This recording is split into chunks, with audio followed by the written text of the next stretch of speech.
Hey folks, I'm out in the sugar bush today collecting maple sap. So I'll show you what I'm doing.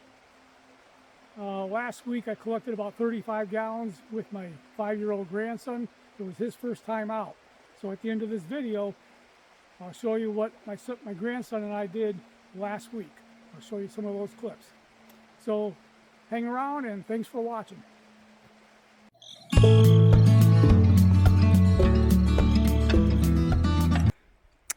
Well, the first step in the maple syrup process is to tap the maple trees.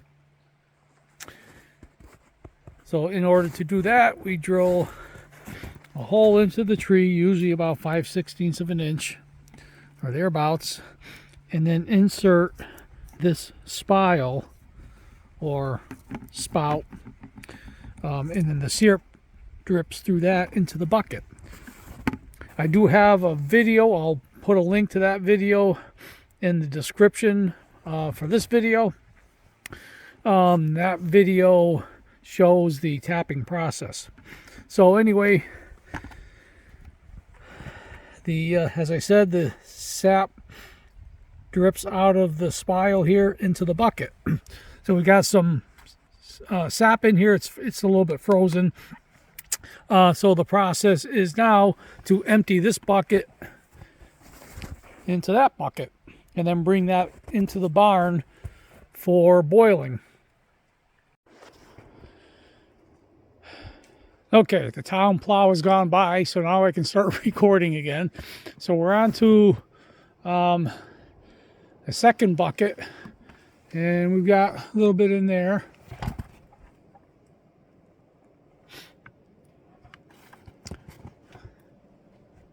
So we'll collect that.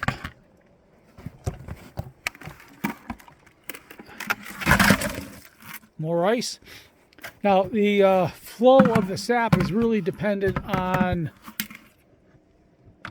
the air temperature. So what we need is warm days above freezing, above 32 Fahrenheit or 0 Celsius.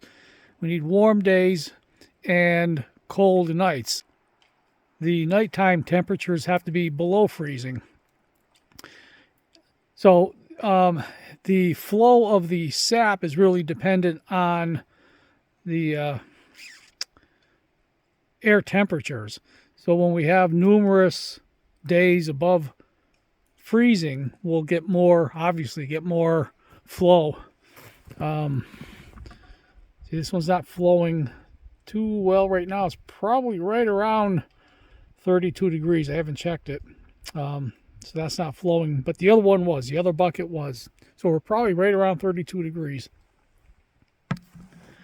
Once we get steady days above freezing, I'll have to empty these buckets once a day, because they'll fill up that quickly. And one more bucket with some sap in it. I'll empty that off camera. But let's move on to the more fun stuff and watch my 5-year-old grandson help me collect some sap. Okay, let's go get... No, let's go this way. Let's go this way and get the buckets down here.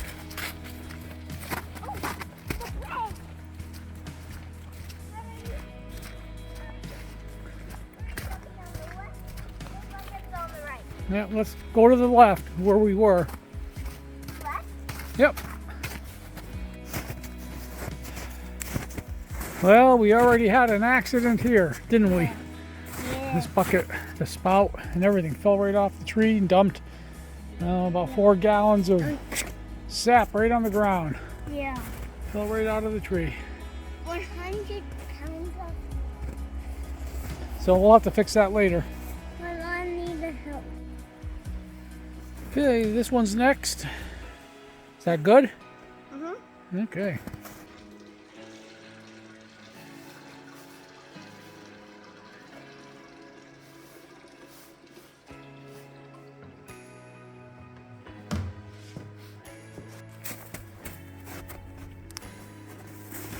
Need help?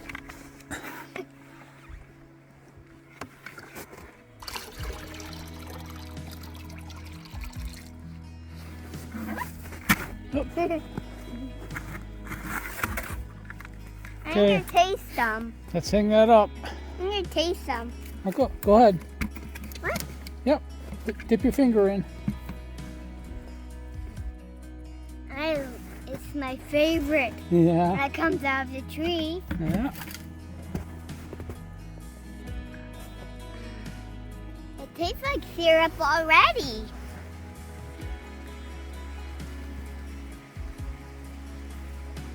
All the syrup, I want to dump it in my mouth. Come here. All right, this one's next. You want to do that one? Dump it in. And then let me Okay. try it. All right. Grab the end there. Let's tip it. I need a little.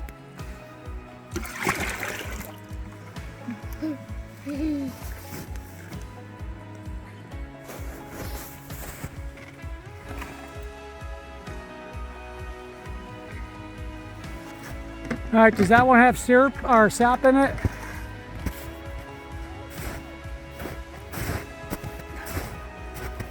I don't see any.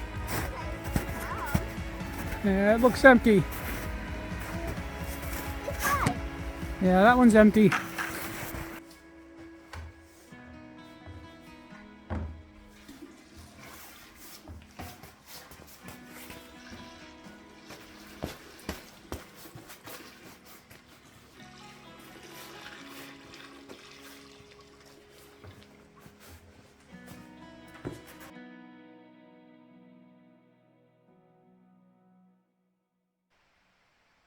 I hope you enjoyed watching my grandson help me with the sap collection and do his quality control taste testing. We both had a lot of fun. He was out there for about 2 hours with me, walking back and forth, collecting the sap and storing it in the container here. So I hope to get him back out again to do more sap collection and maybe even help with the boiling process. So the next video I'll have will be that step of the maple syrup production process. It'll be boiling the sap down into syrup. So that'll be out in a week or two. So thanks for watching, and we'll see you in the next video. Thanks.